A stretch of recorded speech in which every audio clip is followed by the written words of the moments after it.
I found this in the aisle right next to the hen's teeth. Hello, my baby. Hello, my honey. Hello, my ragtime gal. Suddenly you kissed my wife. Baby, my heart's on fire. Titan's Return is gasping out some of its last figures, including this hard-to-find leader figure. Titan's Return Overlord with his Titan Master, Dreadnaut. Overlord never appeared in the old Generation 1 cartoons. He was more prominent in the Japanese episodes, as well as in the comic books. Supposedly very powerful and fearsome, he has been brought back periodically, and has a devoted clutch of fans who put him on the same level as Megatron. The box is simple and rectangular like the Voyager boxes, only larger for the leader class figures.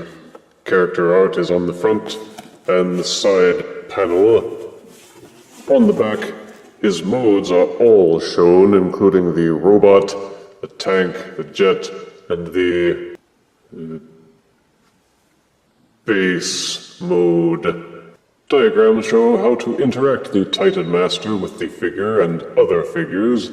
Other figures in the line are shamelessly plugged off to the side. The bio reads, Decepticon Overlord is a dark force of doom and destruction. He is part of an ultra-elite Decepticon strike team, the Phase Sixers. Their mission, annihilate civilizations so worlds are ready for Decepticon conquest. Titan Master Dreadnaut gives him an ion imploder fire blast that erases matter from existence. I'm sure that we have friends in the scientific community who will argue that matter cannot be created or destroyed. But nevertheless, let us remove Decepticon Overlord from his box and review him properly. Out of box, Decepticon Overlord comes with his instruction booklet, his collectible trading card with its tech specs, and it should be noted that when coupled with his Titan Master, his firepower is a whopping 20.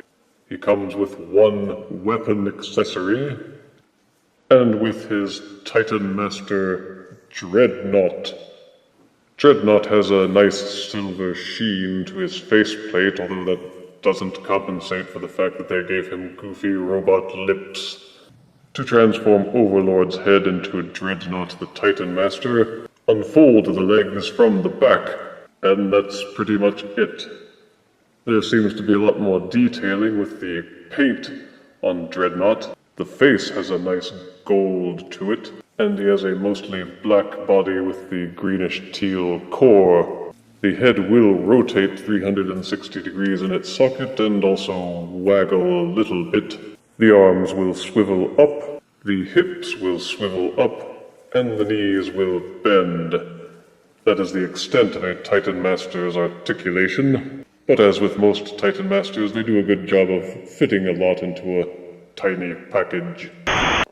Overlord is a remold of Skyshadow, the leader figure, though the plane section has new molding like these rocket ships on the sides. Whereas Titan's Return Blitzwing turns into a jet, a tank, and a robot. With Overlord, the jet and the tank are two separate vehicles. The top of the robot turns into the jet, while the lower body becomes the tank. The jet is mostly black with some foil stickers, and two off-white rocket boosters on the sides. There are blue fins and pointy nose cones.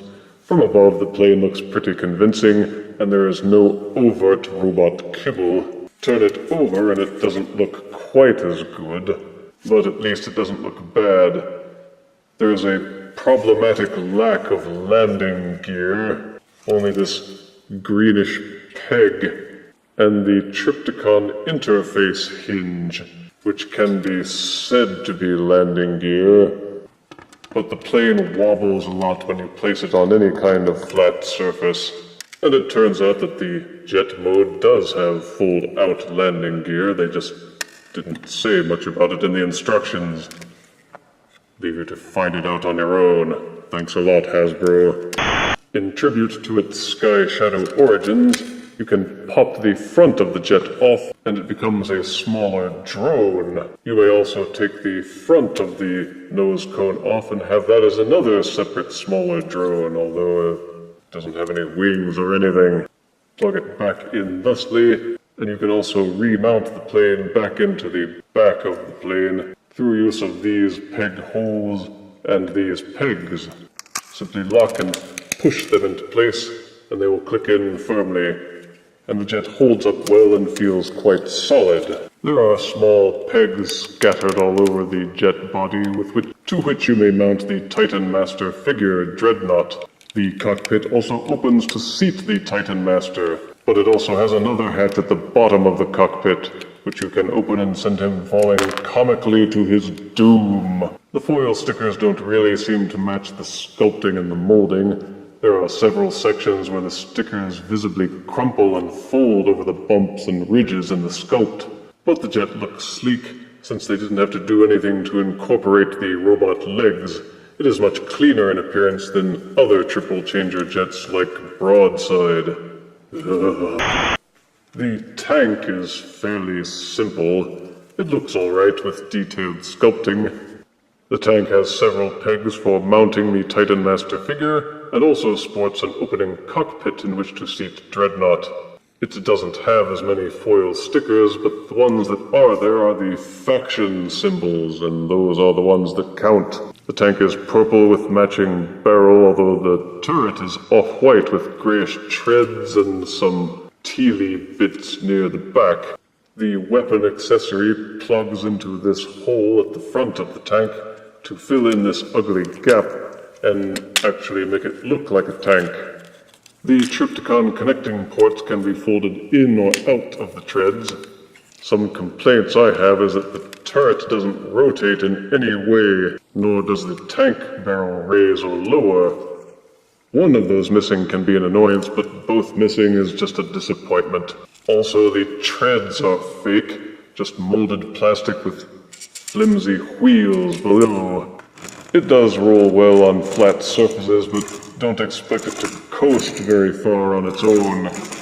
But it feels nice and solid, and feels like it will hold up well even under rough handling. It is easiest to transform from alt modes into base for the transformation, mostly because all you do with the jet part is pull the front of the jet off and put it back on upside down.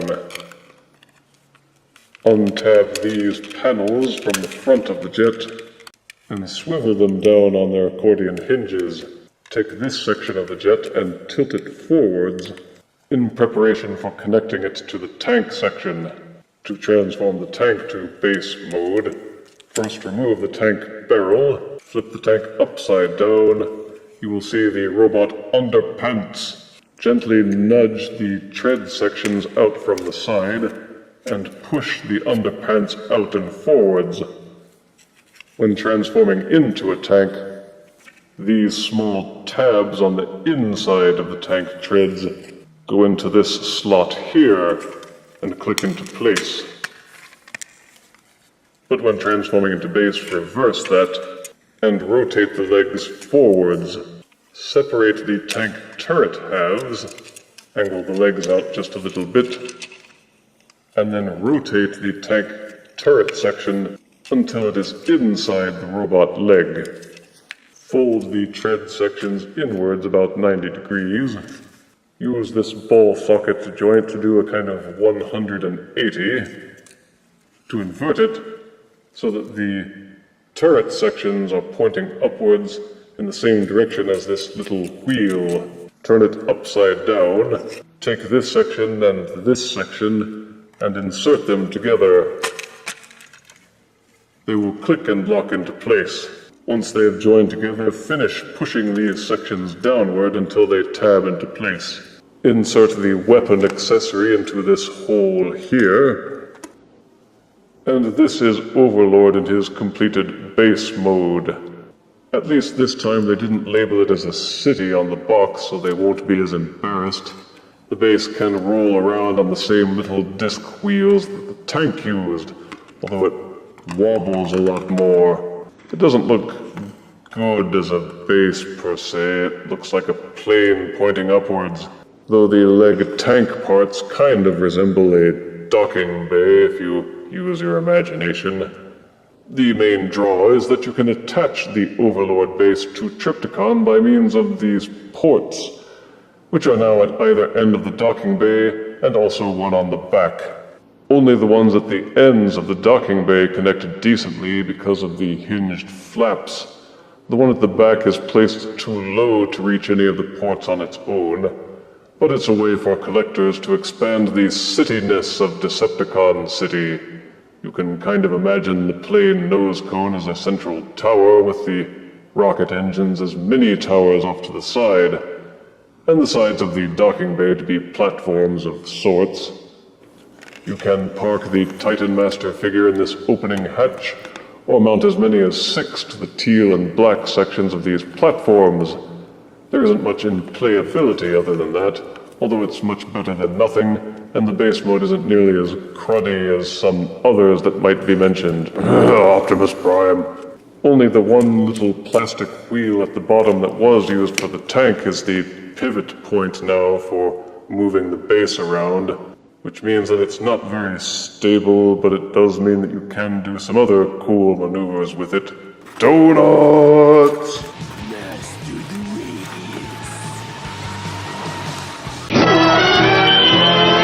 Transforming to robot mode is not overly difficult or overlordly difficult. Anywho, remove the weapon accessory from the groinal socket. Take out the Titan Master and close up the hatch. Fold the little green peg down so it's out of the way. Remove the drone section from the top and set it aside for the moment. Untab the rocket sections from the side of the body. You will see that there is a tab here and a groove slot here. Those two push together when transforming into jet mode, but unpeg them when transforming into a robot. Fold down the docking bay section, then take these little panels here and accordion them back up. Turn the whole thing around so that these parts are facing forward. Angle the legs downward like this. This is the only position which will allow you to rotate them. Turn the legs so that the tealy greeny bits are facing forwards. Then finish rotating the shin sections downward until the leg is straight. Unfold the foot sections from the tank treads. Fold the Trypticon connection ports inward. You will see a secondary hinge inside the foot joint. Angle it upward until the foot is flush with the shin. And repeat for both sides. With the legs complete, concentrate on the upper body by pulling the forearm sections downward to reveal the elbow hinge. Fold out the hands from inside the forearms. The connecting section for the jet plane at the top must be folded backwards. There is a secondary hinge on the inside. You must angle it so that the secondary hinge folds in on itself, and the panel now lies flush against the robot back. Rotate the head section forwards. You will see that it's empty, but like most leader class figures, it has a fold open hat. Transform Dreadnaut into his head mode. You will see a Titan Master connecting port on the inside. Push it inside until it locks into place, and then close the hat back up. Fold out the little green peg from the drone section and jam it into this hole on the side of Overlord's arm. Fold the rocket fins inward, and this is Overlord in his robot mode. He is as tall and imposing as any of the leader class figures, actually a little taller than most. He's quite bulky, although he's a little bit boxy, but that is at least in keeping with his Generation 1 stylings. The color scheme is maintained, and he has plenty of sculpted and molded detailing to appreciate. Other nods to his Generation 1 days include his killer abs, studded with missile pods. Also a pair of flip-open pectoral muscles. Each one opens to reveal a small cubbyhole into which a Titan Master figure can be very tightly squeezed. Peekaboo! Be warned, the fit is very close. If you jam them all the way in, you may have trouble getting them back out. It's easy to get lost in Overlord's pecs. With the arms, the backs were rounded, while the fronts are flattened, meaning that they can appear round as the plane's rocket engines, but still be mechanically boxy for the robot mode. The cones atop the shoulders add to his height and imposing nature.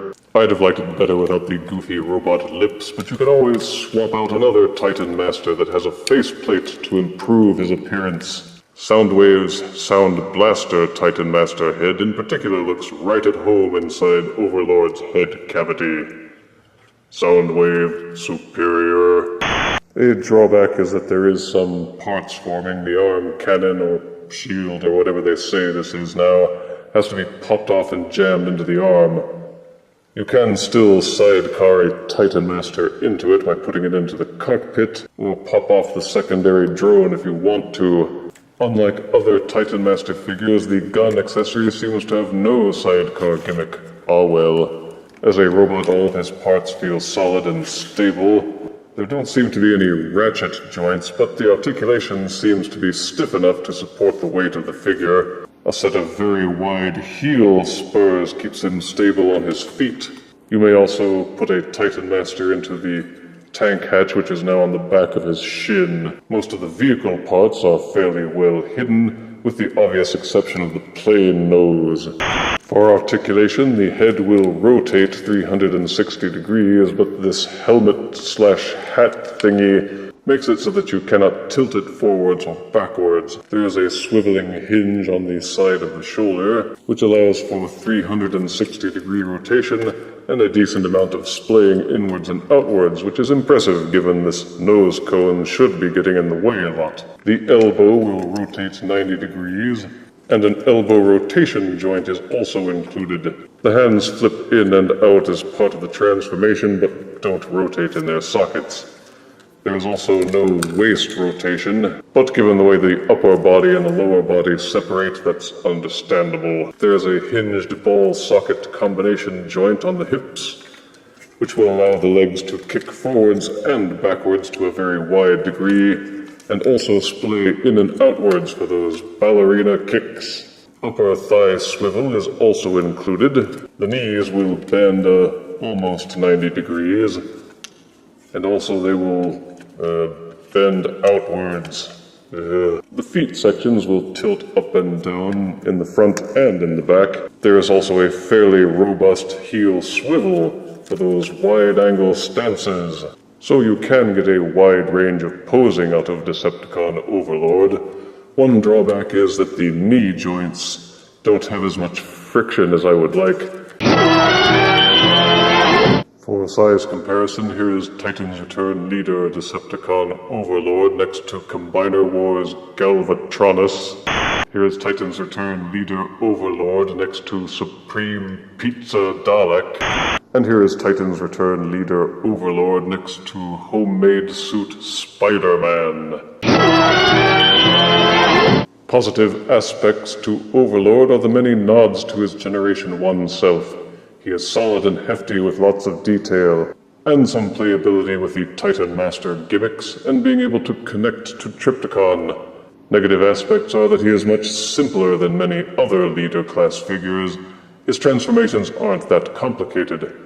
The actual connecting to Trypticon is fiddly and difficult unless you have a lot of table space.